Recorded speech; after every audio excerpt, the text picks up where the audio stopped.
আলাইকুম প্রিয় ভাই ও বোনেরা, আজ আমরা এমন একটি গুরুত্বপূর্ণ দোয়া শিখব যা ঋণগ্রস্ত মানুষদের জন্য খুবই কার্যকারী।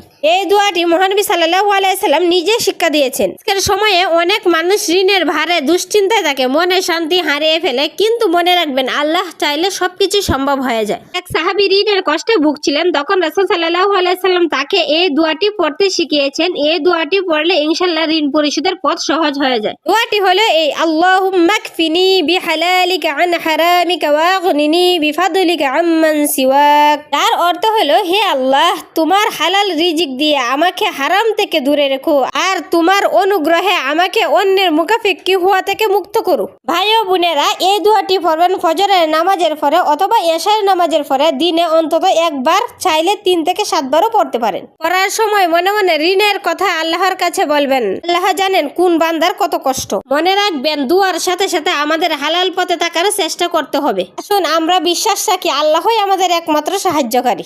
ভালো লাগলে অবশ্যই সাবস্ক্রাইব করবেন।